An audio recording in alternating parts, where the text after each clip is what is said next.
Japan, and Thailand are working to make this event possible. I commend all of them for their efforts and extend my greetings to all participants. Friends, I take this opportunity to remember my friend Mr. Shinzo Abe.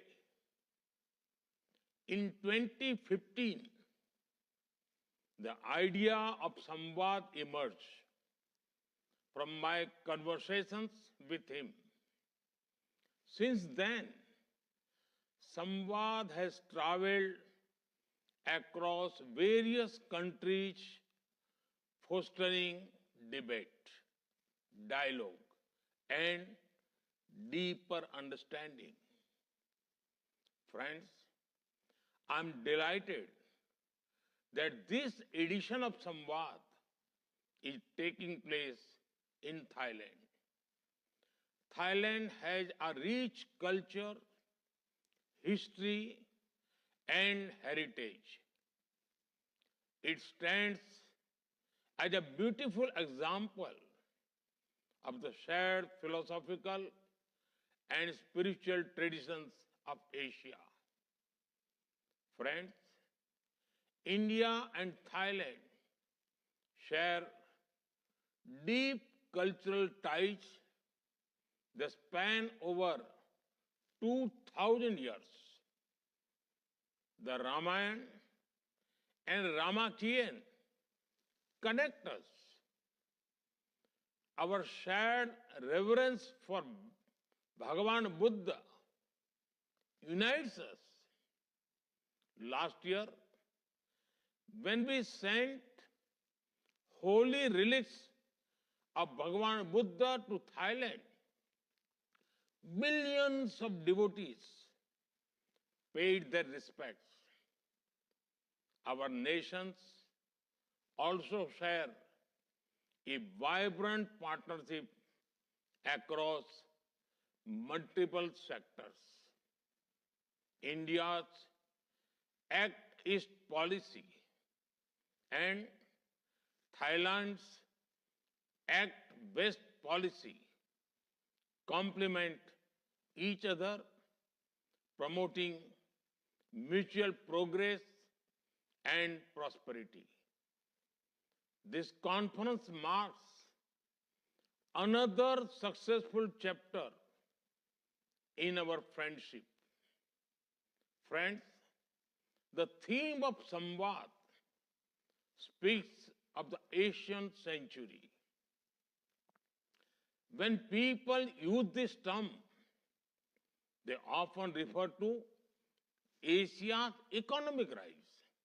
However, this conference highlights that the Asian century is not just about economic value, but also about social values. The teachings of Bhagavan Buddha can guide the world in creating a peaceful and progressive era. His wisdom holds the power to lead us towards a human-centric future. Friends, one of the core themes of Samvad is conflict avoidance. Often, conflicts arise from the belief that only our path is correct, while all others are wrong. Bhagavan Buddha offers insight into this issue. Imesu kir sajjanti eke sambrahmana vigyamyam na vivadinti jana ekanga dasinyo. This means that some people cling to their own views and argue seeing only one side as true. But multiple perspectives can exist on the same issue. This is why the Rigveda states, Ekam Sad Vipraha Bahudha Vadanti. When we acknowledge that truth may be seen through different lenses, we can avoid conflict. Friends, another cause of conflict is perceiving others as fundamentally different from ourselves.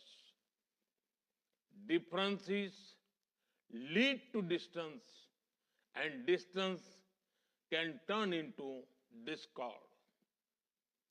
To counter this, a verse from Dhammapada states, Sabbe tasanti dandasya, sabbe bhayanti machuno, attanam upam kattva, na haneyana dhataye. This means that everyone fears pain and death. By recognizing others as similar to ourselves, we can ensure that no harm or violence occurs. If these words are followed, conflict can be avoided.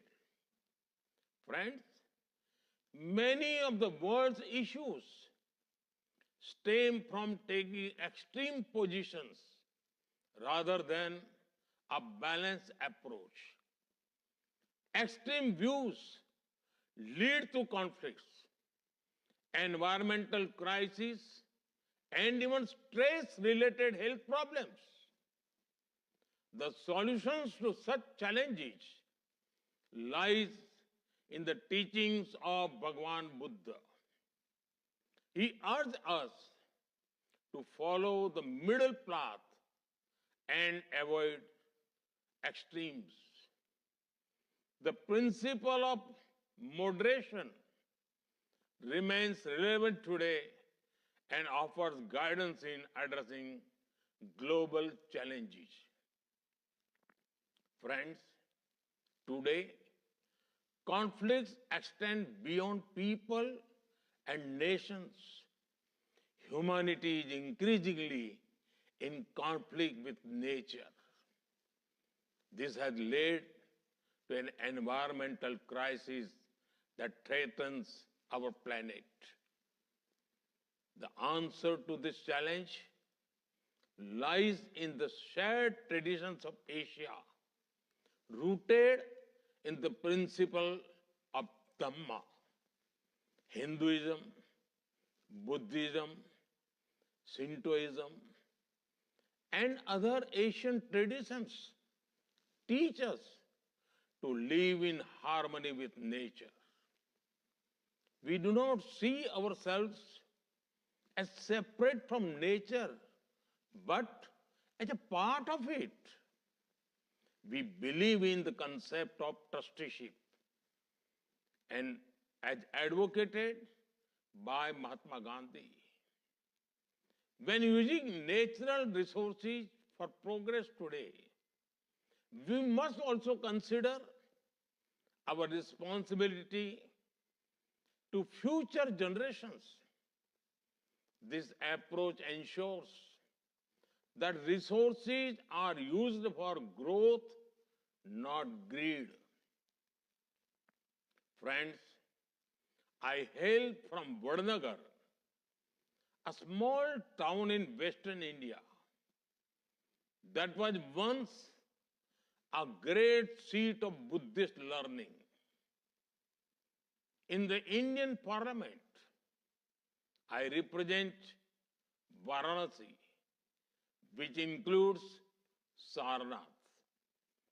Sarnath is the sacred place where Bhagavan Buddha delivered his first discourse.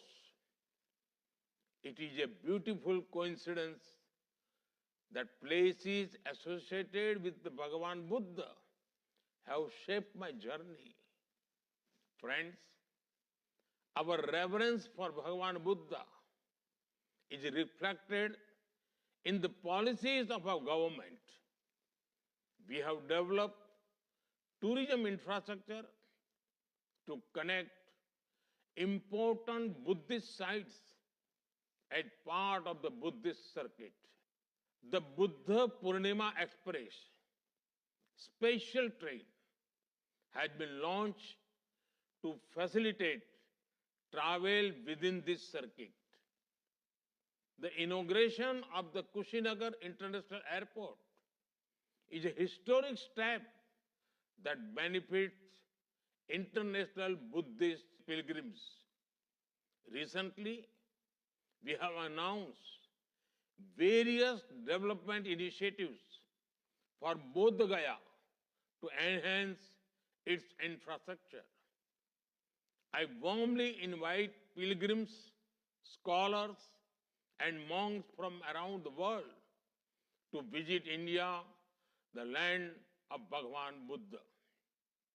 Friends, Nalanda Mahavihara was one of the greatest universities in history. It was destroyed centuries ago by the forces of conflict. But we have shown our resilience by now reviving it as a center of learning. With the blessings of Bhagavan Buddha, I am confident that Nalanda University will regain its former glory. A significant step has also been taken to promote Pali, the language in which Bhagavan Buddha delivers his teachings. Pali has been declared a classical language by our government, ensuring the preservation of its literature. Additionally, we have launched the Gyan Bharatam mission to identify and catalog ancient manuscripts. This will encourage documentation and digitalization for the benefit of scholars of Buddhism. Friends, over the past decade, we have collaborated with many nations to promote the teachings of Bhagavan Buddha. Recently, the first Asian Buddhist Summit was held in India under the theme, The Role of Buddha Dhamma in Strengthening Asia. Earlier, India hosted the first Global Buddhist Summit. I had the honor of laying the foundation stone for the India International Center for Buddhist Culture and Heritage at Lumbini, Nepal. India has also contributed to the construction of the Lumbini Museum. Further, the concise orders of Lord Buddha, Mongolian Kanjur of 108 volumes were reprinted in India and distributed to monasteries in Mongolia. Our efforts in conservation of monuments in many countries reinforce our commitment to Bhagavan Buddha's legacy. Friends, it is encouraging that this edition of Samvad is hosting a religious roundtable bringing together diverse religious leaders. I'm confident that valuable insights will emerge from this platform, shaping a more harmonious world. Once again, I extend my gratitude to the people and government of Thailand for hosting this conference. My best wishes to all participants who have gathered here to advance this noble mission.